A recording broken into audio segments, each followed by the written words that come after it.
Remember that terrifying feeling as a child when we thought there were monsters under our bed? We do.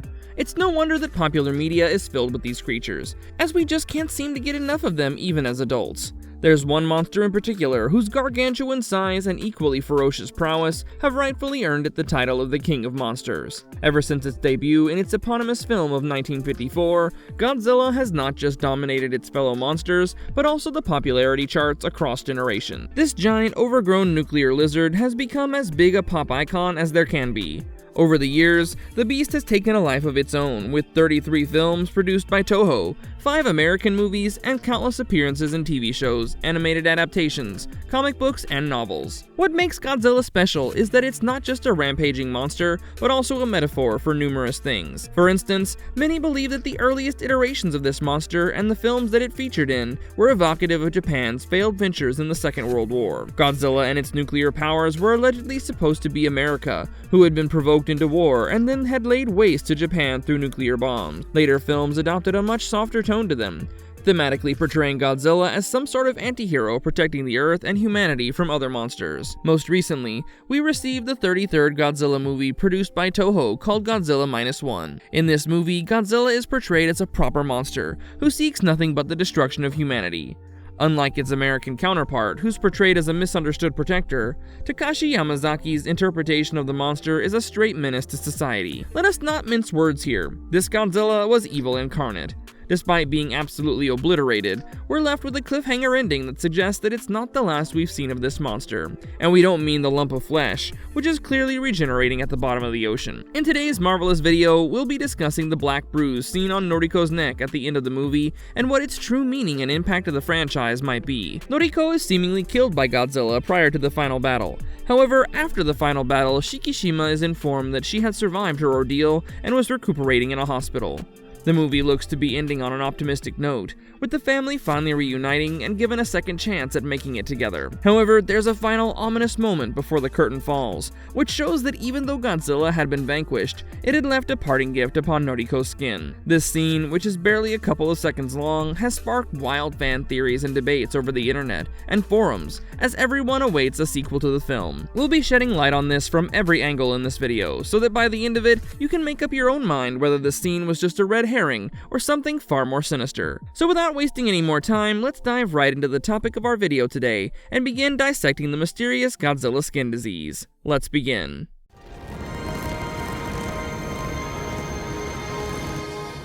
Background: Godzilla and radiation in the franchise. It's hard to discuss anything about Godzilla without nuclear radiation being mentioned, as it's a critical part of the monster's character. From its very origin to its most powerful attacks, radiation has always been Godzilla's best friend. In most iterations of Godzilla, the giant lizard is either a prehistoric monster that has been empowered by radiation, or a reptile that has mutated because of it to become the monster that it is. Regardless, without radiation, there is no Godzilla as we know it.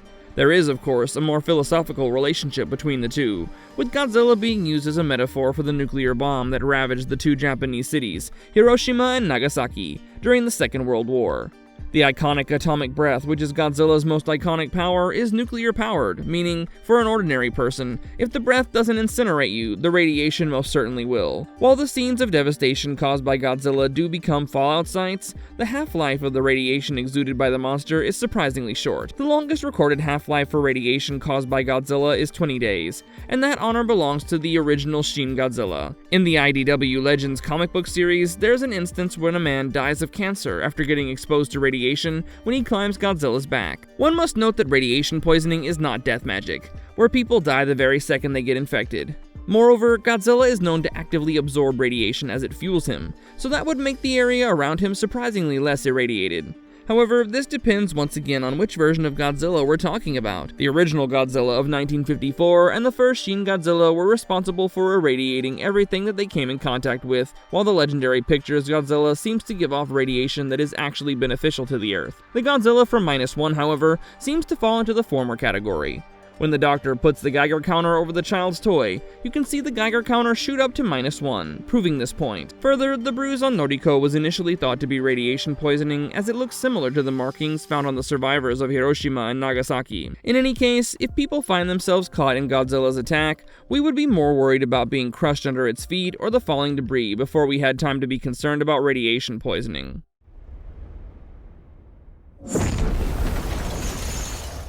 The Black Mark. What happens to Noriko? During the second act of the film, when Godzilla makes landfall at Ginza after the Japanese forces fail to stop him, he goes on a rampage, destroying the entire district. One of the collaterals in this carnage is Noriko, who barely manages to push Shikishima away to safety from the resulting shockwave of Godzilla's atomic blast, before getting swept away by it. At the end of the movie, we find that although severely injured, Noriko has survived, as the two lovers finally reconcile with each other and embrace in what seems to be a happy ending. The camera purposefully lingers for a few seconds on a black bruise on Noriko's neck before the credits roll. This has sparked a lot of fan theories on the internet, as it makes what seemed to be a happy ending somewhat ambiguous, perhaps pertaining to something sinister in the future.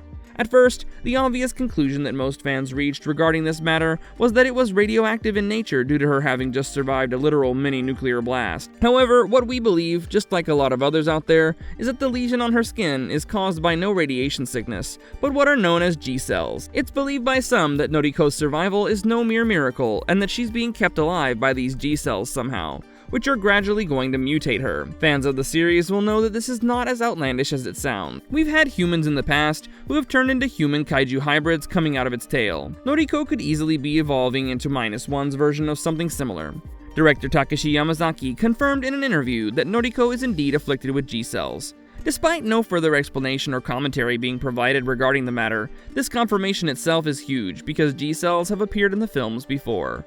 In the movie Godzilla vs. Biollante from 1984, a scientist by the name of Shiragami mixes the G cells with a rose and his deceased daughter's body. This would mutate his daughter Erika into a plant-like monstrosity that would come to be known as Biollante. In the movie, the government also ends up creating an ANEB, or anti-nuclear energy bacteria, to be used on Godzilla, but they end up having to use it on Biollante instead. This attack would be supplemented by Godzilla's atomic breath, resulting in the spores containing the G cells being expelled into space. In the cold vastness of space, these spores would be warped by a black hole, where they would mutate and become another one of Godzilla's iconic foes, Space Godzilla, whom he battles in the 1994 flick Godzilla vs. Space Godzilla. The G cells on Noriko could easily be a hint about the appearance of these creatures in a future installment. At the very least, that seems like a much more realistic theory out of all the others. Another thing to consider here is that she was not the only survivor of Godzilla's attack, meaning there could be others who have been infected just as well. With Godzilla regenerating at the bottom of the ocean and a number of infected humans out and about on the surface, it'll be interesting to see how the sequel handles this plotline. Narrative and thematic implications. This so-called Godzilla skin disease has massive narrative and thematic implications. According to the director of the film, Godzilla represents the nuclear holocaust during that period. Everyone is familiar with the destruction wrought on Japan during the closing days of the Great War, but what is often left unsaid is the psychological trauma endured by the survivors. Godzilla -1 further aggravates this sense of loss and trauma, as Japan, which is still reeling from the nukes, has to contend with yet another nuclear threat in the form of a monster. Yamazaki plays on nationalist sentiments here, by presenting a broken nation, uniting against this insurmountable force of nature and overcoming it. Everyone knows the outcome of the Second World War. Japan and the Axis forces lost, and in a culture obsessed with the concept of honor, this had to be one of the most humiliating experiences. The victory is not achieved by just one man, but by a bunch of retired army vets against another nuclear threat, redeeming some of that lost honor. The survivor's guilt, which is a major part of Shikishima's character, is not just exclusive to him. All of those men who aid in Godzilla's demise most likely have it internalized as well. Killing Godzilla is not just preventing any further calamity, but also demonstrating how these men and Japan as a nation overcame their trauma of the nuclear fallout. This is nicely confirmed when Noriko asks Shikishima whether his war was finally over, as the two prepare to restart their lives once again, on a clean slate with Akiko. The lesion on Noriko's neck, however, serves as a reminder of what they had to go through, and no matter how much the survivors try to move on from their past, a small part of it lingers on. All of the themes and narrative devices that the movie employs are underscored by this one tiny skin disease. The fact that the people behind the movie have maintained radio silence outside of Yamazaki confirming that they were G-cells only further fuels this jeopardy. Despite hardly appearing on screen for less than a few seconds, the so-called Godzilla skin disease's impact continues to have a thematic impact, which continues to reverberate years after the movie came out. Comparisons to real-world radiation sickness. In the context of Godzilla -1, one doesn't have to look further than Japan itself to see the effects of radiation sickness in the real world. Following the aftermath of Hiroshima and Nagasaki, there was a marked increase in cases of leukemia, which is a type of blood cancer in descendants of survivors of the blast. You see, outside the immediate effects of radiation poisoning, there can be some long-term repercussions as well. When exposed to such intense amounts of radiation, the DNA of the individuals can be damaged due to it mutating under such conditions. Ionizing radiation can insert enough energy that is capable of breaking down molecular bonds, which damages the DNA and in turn causes genetic alterations. In response to this, a cell will either die, repair the affected gene, or retain the mutation. For a person to be afflicted by cancer through radiation poisoning, a series of these mutations must gather in a given cell and its progeny. Due to this, it might take years for the effects of this exposure to manifest in the form of cancer. Where Godzilla -1 departs from the reality into fiction is that the lesion on Noriko, which has been identified as G-cells, are not grounded on any form of real-world scientific research concerning radiation sickness. While cancer is caused by abnormal cell growth that spreads to other parts of the body, it would be grossly ignorant to even remotely compare it with the regenerative abilities of the G-cell.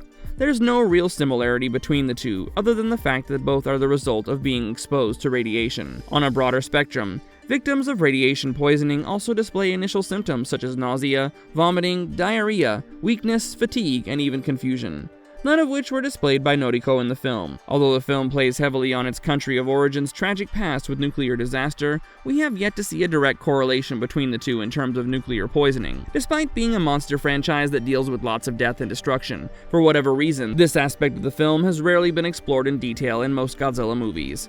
It could be because the franchise itself has its origins in Japan, and considering the country's history with radiation sickness, it might be a tad too much to portray that in the films in graphic detail. There are also those who hold the opinion that Godzilla is a film that thrives on the grand scope of spectacles seen in the film, that include giant monsters, crumbling buildings, etc.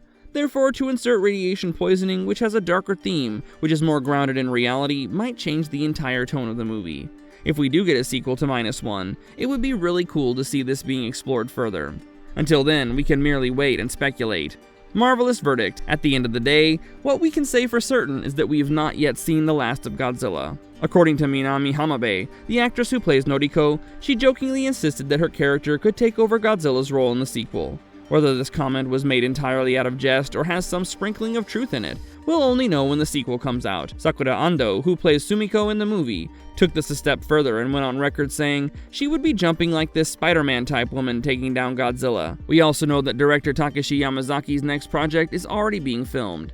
However, it's not confirmed whether it's a sequel to Godzilla -1 or not. With the movie having won several important awards, including the 2024 Oscar for visual effects, the bar has been raised really high for the sequel, which understandably has made Toho wary of hastily putting out a new film. Within the industry, the film was met with much acclaim by both the domestic and international community. It received praise from the likes of Steven Spielberg and Christopher Nolan, the latter of whom stated that only Yamazaki was capable of creating a film that was a proper response to Oppenheimer. Steven Spielberg told Yamazaki that after he had finished watching -1 at home, he immediately went and watched it again in IMAX. Hideaki Anno, the creator of Neon Genesis Evangelion, and more importantly in this case, the director of the latest Shin Godzilla, said that the film exceeded the technical prowess of Yamazaki's prior works.